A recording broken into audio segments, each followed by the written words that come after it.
Welcome to the module on children of commercially sexually exploited women. First, I will tell you what the learning objectives are.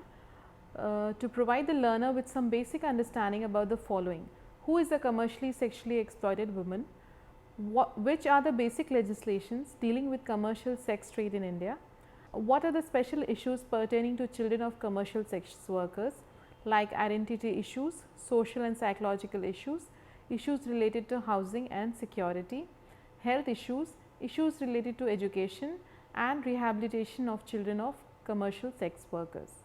And lastly, to acquaint the learner with the issues related to drugs, sex and other types of abuse.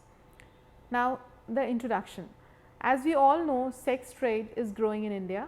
Women and girls are forced into this trade. One can find around 10 to 12-year-old girls on the streets of red light areas in search of customers. There are girls aged 15 to 16 years with children who are also in the business. Women and girls involved in this trade get pregnant due to unsafe sex and ignorance about contraceptives and STDs. Very often they are either forced or lured with extra money to have intercourse without condoms. Childbirth may not be a pleasant experience for the girls and women due to the unpleasant circumstances. Brothel keepers or pimps take custody of the children of these women. This gives them a bargaining chip to make the women work harder and longer hours. Difficult situations start for these children since the time of birth. There is no proper feeding time, lack of attention from the mother, poor and unhygienic living conditions, and use of drugs to make them sleep. These children are exposed to sex, drugs at a very tender age. Children grow in under these conditions and develop a lot of insecurities in relation to their identities and their existence. Now, coming to some important definitions which are relevant to this module. Sex worker is a person who sells her body for the satisfaction of sexual needs of another person.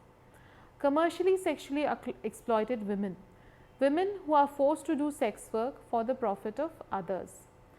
Children of commercially sexually exploited women.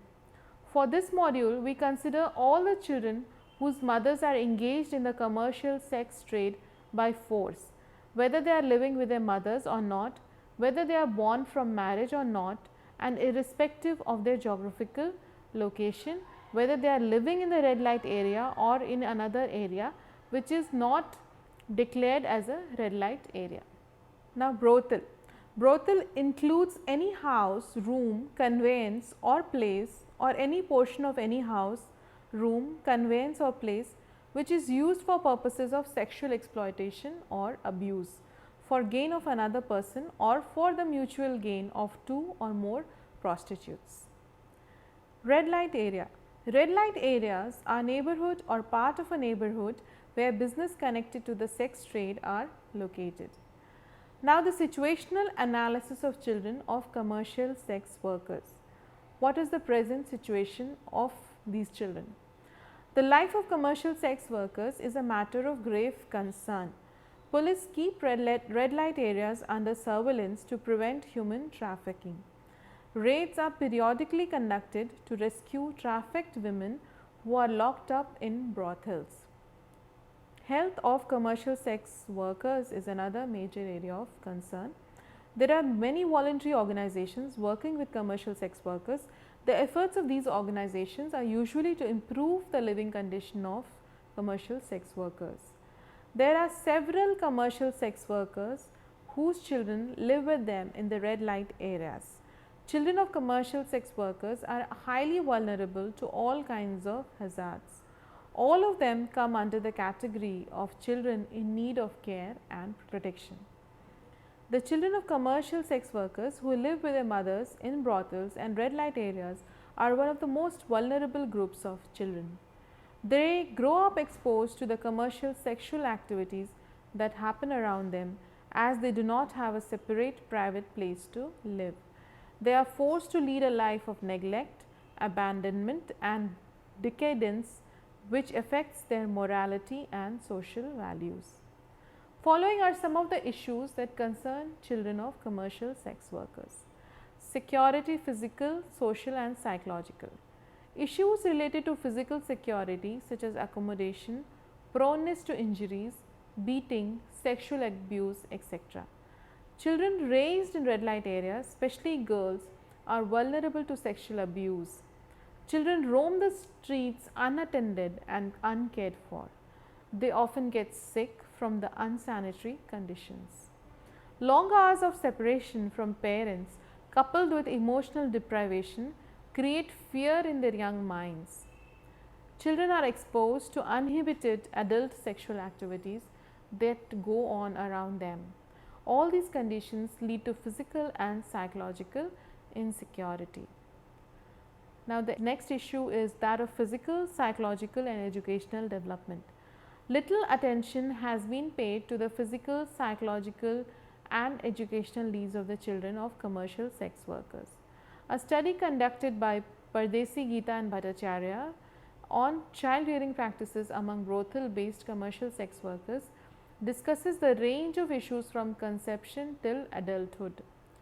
The study has revealed that lives of children of commercial sex workers are vulnerable from birth itself. Most deliveries happen in the brothel as there is no practice of delivery in hospitals. They do not receive any vaccination and breastfeeding is practiced only by a few mothers as they have odd working hours. Hence, they are prone to communicable diseases. Lack of proper food and nutrition and poor sanitation adversely affects their immunity and health. Children are exposed to brutality, vulgarity, emotional depravity, abusive language and abusive behavior and the use of intoxicants all the time. They witness their mothers being beaten up, humiliated, sexually abused and arrested by the police. Such an atmosphere seriously hampers healthy psychological growth and normal personality development. Very little attention is paid to the education of children of commercial sex workers. Many schools are unwilling to admit these children due to the stigma attached to their mother's occupation. Such children do not get any educational support or have a supportive environment for studies back home. All these lead to a high dropout rate. Now, coming to the exposure to drugs, alcohol and sex trade which these children are often introduced to. So, children are introduced to drugs and alcohol in early childhood. Many a times their mothers themselves sedate them to keep them asleep during their sex work. As they grow up, they watch their mothers using intoxicants and imbibe the same habit. Some children are used for child pornography and are involved in sex trade directly or indirectly to satisfy the sexual needs of the clients. Boys become involved in the sex trade either directly or indirectly as pimps or as trafficking agents. In case of girl children, they are groomed to follow in their mother's footsteps, having no other option as they are trained from childhood to entertain clients by serving tea, cold drinks, alcohol, cigarettes, etc., or by dancing in front of them. Now, some of the health issues which surround such children. Children of commercial sex workers have unattended health concerns since birth. They are not given preventive inoculation against childhood diseases. Most of them also run the risk of contracting skin diseases, sexually transmitted diseases and even HIV infection from their mother. Lack of nutritional food, improper health care and exposure to unhygienic surroundings together make them highly vulnerable and causes multiple illnesses in them. As compared to boys, it is observed that girls receive better attention towards health because the brothel keepers see them as potential commercial sex workers and prefer to invest in their upkeep of their bodies. Now, efforts to minimize the problems of the children of commercial sex workers. Let us see what are some of these efforts. There are two specific laws in the context of commercial sex work or prostitution in India. The first piece of legislation is the Immoral Traffic Prevention Act 1996. This is an amendment of the Suppression of Immoral Traffic Act 1956. The second one is the Immoral Traffic Prevention Amendment Act 2006. Though the Immoral Traffic Prevention Act did not ban sex work in India, many of the aspects related with this trade has been criminalized by this act, like using any premises as a brothel, living on the earning of prostitution, keeping any person in custody for sex work, recruiting, transporting, transferring, harboring or receiving a person for the purpose of prostitution, detaining a person in the premises where prostitution is carried on, seduction of a person in custody. Under the Immoral Traffic Prevention Act, Section 2A, a child means a person who has not completed the age of 18 years. It is true that there is no special legislative measure for providing protection to children of commercial sex workers. However, some of the provisions of PETA can be used for safety of the children living with commercial sex worker. The recently introduced Integrated Child Protection Scheme ICPS 2009 has provided the measure that would also target this population. The purpose of ICPS is to provide for children in difficult circumstances as well as to reduce the risks and vulnerabilities of children living in various situations that lead to abuse, neglect, exploitation, abandonment and separation of children. The relevant target group of ICPS includes children in need of care and protection as defined in the Juvenile Justice Care and Protection of Children Act 2000.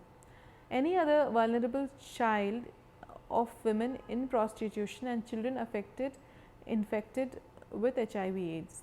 Thus, institutional services can be provided in children's homes and shelter homes for children of commercial sex workers by categorizing them as children in need of care and protection. The child welfare committees under the JJ Act can order separation of children of commercial sex workers from their mothers because such mothers are unfit to take care of their children and rehabilitate them through appropriate care in children's homes. Similarly, the services of night shelters can also be made use for children of commercial sex workers who are forced to live on the streets. In recent years, a number of voluntary organizations, commonly referred to as NGOs, have started working in red light areas to provide child support services. The aim of these NGOs has been to intervene by targeting children living in these areas. Some of the leading voluntary organizations in this regard are Prerna, Mumbai, Navjeevan Kendra, Mumbai, Apne Aap, Delhi, Sanjeevan Shishu Aadhar Grih, Pune, Saheli Sangh, Pune, Snehalaya, Aurangabad, etc. Government's intervention in this sector has not been up to the desired levels, hence special schemes to provide financial aid to voluntary organizations working in this field is needed. Need-based intervention. The United Nations Convention on the Rights of the Child ensures the right to protection among other rights, which includes freedom from all forms of exploitation, abuse, inhuman or degrading treatment and neglect, and also the right to special protection in situations of emergency. Therefore, efforts are being made to guarantee these rights to the children of commercial sex worker. Intervention with regard to children of commercial sex workers should be tailor-made and need-based to make it effective. A few such intervention strategies are mentioned below. Institutional care. Some commercial sex workers themselves realize that they are not suitable to take care of their children and want them to be lodged in institutions. They also expect visitation rights to meet their children periodically. The best strategy in such cases is to provide the child before the Child Welfare Committee with the consent of the mother for commitment to a children's home by categorizing them as children in need of care and protection. An example of institutional care, Vimal Ashram Gharkul, Nagpur, is an organization providing institutional care to children of commercial sex workers far away from their mother's working area. So far, 10 to 15 children of commercial sex workers have become graduates with the support of this organization, and some are even pursuing their PhD degrees. Daycare and night shelter for children. Commercial sex workers might be completely aware about the impact of their occupation and the environment they live in on their children, but they don't want their children to be separated from them for emotional reasons. A few of the commercial sex workers are also interested in their children continuing in the sex trade, as a livelihood option. Whether willingly or unwillingly, children of commercial sex workers learn the tricks of the sex trade. Consequently, the children become vulnerable to abuse because they have to spend most of the time on the streets even during the nights.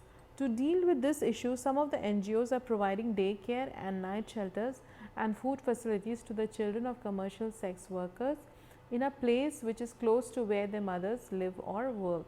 The mothers will be able to visit their children whenever they feel like and will not have to worry about their children being taken away from them forever. Few NGOs have started a bridge course for those wanting to attend school. Counseling services for commercial sex workers. Counseling can play an important role in motivating commercial sex workers to accept healthy practices that will ensure their physical as well as emotional health. Counseling can be offered in the area of HIV/AIDS and improvement of quality of life, which could benefit their children as well.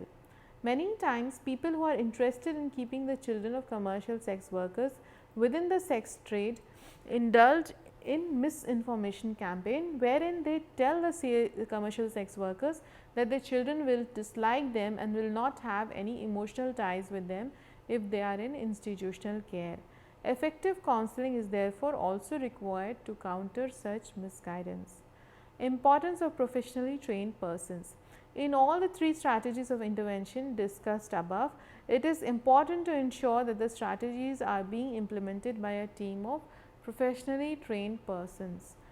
Intervention for rendering help to children of commercial sex worker is not a one-time activity. It is a long drawn process that requires both commitment and professional skills. It also requires strategies such as advocacy, legal aid, networking and lobbying. Now, I will share examples of some of the children of commercial sex workers through two case studies. The first case study is of a girl named Shabana. The names have been changed for the purpose of confidentiality. Shabana is 14 years old. She was rescued from a brothel in a police raid. When rescued, she was alone with a client in a tiny room. In her statement, she denied her participation in the sex trade. She said that she was visiting the brothel for the first time and was working there as a domestic help. When she came to know about the arrest of the brothel keeper, she identified her as her mother. All her statements to the police were false as she was tutored to make false statements. Subsequently, Shabana was sent to the rehabilitation center after medical examination. On the second day after her rescue, the counselor started talking to her. Shabana was not cooperative initially, but after 5 to 6 sittings, she opened up and told her true story. She lost her father in her childhood and her mother was working as a maid. She was staying with her aunt to pursue her studies. Many people would visit her aunt's house. Some were known while most were unknown. It was a matter of mystery to her as to why so many people were visiting her aunt. She did not like the visitors, their appearances and the way they looked at her.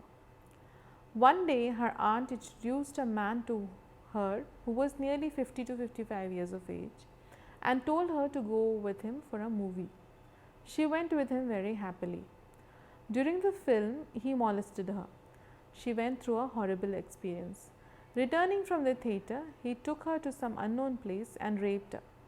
When she tried to resist, he told that her aunt had sold her to him for rupees 40,000. She cried and refused to eat. The man continued to rape her for 8 days. Then he took her to some other place and he introduced her to new clients. When she refused, she was beaten up. He also tied her hands and hooked her up on the ceiling fan and turned it on. Finally, at the end of such horrible experience, she surrendered herself and started entertaining 8 to 10 clients per day. She succeeded in escaping somehow and met her mother. She soon realized that her mother too was aware of everything and was also involved in the sex trade. Shabana lost all hopes and decided to continue with sex trade. She feels that she is dirty and now useless for any other work. She has lost her ability to have faith in anyone. Shabana has accepted the situation as her fate and feels nothing about it. She is now waiting for her madam to take her out on a bail. Now, the second case study is that of Shankar, who is a 13-year-old boy. His mother is a commercial sex worker. He grew up in the red light area, and now for a year he has been staying in a center run by an NGO working with the children of commercial sex workers. Although he is happy that he is at the center because many of his friends are with him, he misses his mother. He knew what his mother is doing, but he does not feel bad about it. He says, everyone has to sell something or the other. Some sell their brains, some sell their skills, and since his mother is illiterate, she has to sell her body. According to him, there is nothing immoral about it. Though a young boy of 30, he is determined. He does not want his mother to continue in this occupation because once he saw the police beating his mother and mishandling her while she was being arrested. He did not like that. He wants to study and earn money. He plans to become a lawyer so that he can file cases against the police, Madam Kaka, who is a pimp, and his aunt who used to abuse his mother. Now he is studying in class 8th. Now I will share the summary of this module with all of you. This module gives an overview of the issue of children of commercially sexually exploited women in India. It also provides some information on the legal position regarding prostitution in India. The module gives an idea of some of the issues that concern the children of commercial sex workers and efforts to minimize the problems of the children of commercial sex workers. Information on need-based intervention for the rehabilitation of these vulnerable children is also provided here. Some case studies highlights the concern of children of commercial sex workers. Thank you for being a part of this module on children of commercially sexually exploited women.